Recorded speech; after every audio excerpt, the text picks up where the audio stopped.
This is a Squiz podcast. We're your shortcut to being informed. Squiz Kids! It's your daily news fix. Fun, free, fresh. Good morning and welcome to Squiz Kids Today, your fresh take on what's happening in the world around you. I'm Bryce Corbett. It's Tuesday, April 5. In Squiz Kids Today, creepy crawlies in flood flush. Litterbugs beware in Wales. Gamers Paradise planned for Sydney, and Olivia Rodrigo wins the Grammys. That's what's making news, kids style. The lowdown. Creepy crawly alert! Creepy crawly alert! If you've noticed an increase in the number of mozzies flying about the place, or spiders taking up residence in your bedroom, or rats in your rafters, then you're not alone. The recent floods and heavy rains up and down the east coast of Australia has seen record numbers of creepy crawlies being flushed out of their homes and looking for higher ground in your home, with pest controllers in New South Wales and Queensland run off their feet. Many of the more unpleasant critters that usually live underground have been out and about, looking for somewhere high and dry to take shelter, and that's meant more insects and critters in places we'd all rather they weren't, like kitchens, bedrooms, and bathrooms. Ew. The uptick in creepy crawlies comes as animal welfare agencies report being extra busy saving bird life disturbed by the floods and rains. One wildlife rescue agency reckons it has received more than 550 rescue and advice calls for birds alone in flood-affected areas of New South Wales, 20% more than they received last year, with local residents coming across birds that are too wet to fly, baby birds who have been washed out of their nests, and marine birds, or birds that live out at sea, having been blown off course or exhausted from trying to fly in gale-force winds. Oh, and the Weather Bureau reckons there's a chance there's another soaking coming the way of the East Coast tomorrow or Thursday. Okay, La Nina, enough already.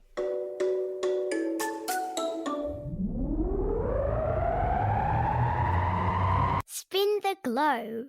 Each day we give the world globe a spin and find a news story from wherever it stops. And today we've landed in Wales, where new polluter pays rules are going to see companies fined if litterbugs are throwing away their packaging.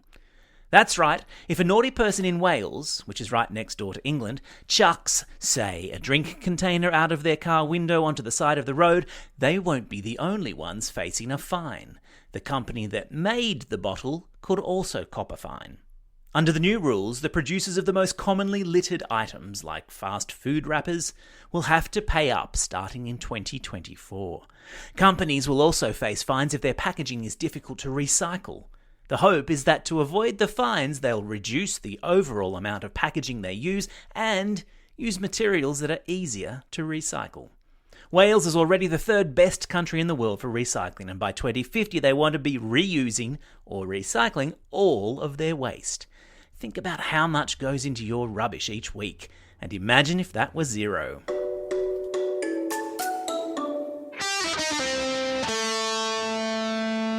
Pop Culture Corner. Last week it was the Oscars for the best films of the year, and yesterday it was the Grammy Awards for the best music of 2021. And pop princess Olivia Rodrigo was Queen of the Night. The 19-year-old artist behind songs like Driver's License and Good For You took to the Grammys stage not once, but 3 times at the star-studded ceremony in Las Vegas yesterday, accepting the Grammy for Best New Artist, Best Pop Album and Best Pop Performance. It was a good night too for the smooth and soulful duo of Bruno Mars and Anderson .Paak, who beat Billie Eilish and Lil Nas X to win the Grammy for Record of the Year and Song of the Year for their ditty Leave the Door Open. And flying the flag for Australia were dance music trio Rufus Du Sol, who took home the trophy for Best Dance Song. Jon Batiste won the big prize on the night for Album of the Year, telling the star-studded audience in his acceptance speech that there were no best musicians or best songs in his opinion, and that every song ever written had a way of finding the people in the world that needed it most at that moment. Which, you have to agree, is a lovely thought. Sport time. It's one of the fastest growing sports in the world. I'm talking about esports, which is competitive gaming, and plans are afoot for a gamer's paradise in Sydney.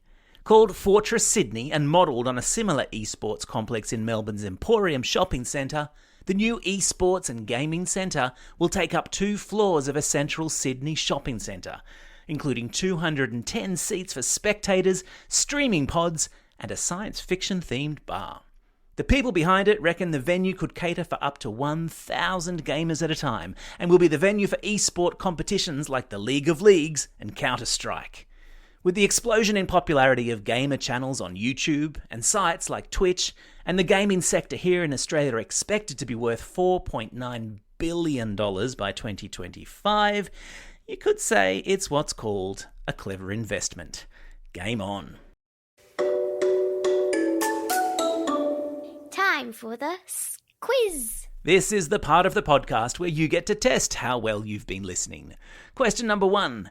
Which pop princess, famous for her song Driver's License, scooped the pool at the Grammys yesterday?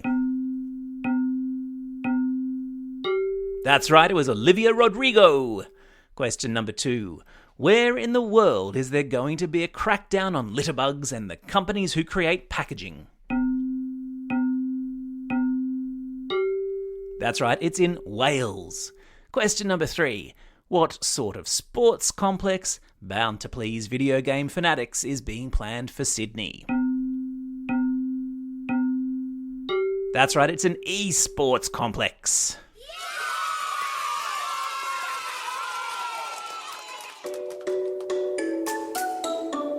Shout-outs. It's April 5. Tonight's the night for the W Awards, where the best and fairest players in the AFLW are honoured. Good luck tonight, nominees. It's also a special day for these Squiz Kids celebrating a birthday today. Beatrix from Coleroy Plateau, Callum and Molly from Abbotsford, Madeline from Ivanhoe, Angus from Randwick, Samantha from Canberra, Alan from West Pennant Hills and Tom from Denmark in Western Australia. A belated birthday wish also to Luella from Coogee. And classroom shout-outs today go to Class 3H and Mrs. Hurd at Ivanhoe Primary School, Class FD and Mr. D at Marimbula Public School, and Class 5 Green with Mrs. Kerr at St Catherine's of Siena Primary School in Preston. And lastly, a shout-out to Miss Rose at Cranbrook Junior School. All the Year 1s wish to say thank you for going above and beyond with your support during this term. Don't forget, if you've got a birthday coming up and you want a shout-out, or if you're after a classroom shout-out, drop us a line at squizkids@thesquiz.com.au. Well, that's all we have time for. Thanks for listening to Squiz Kids today. We'll be back again tomorrow. In the meantime, get out there and have a most excellent day. Over and out.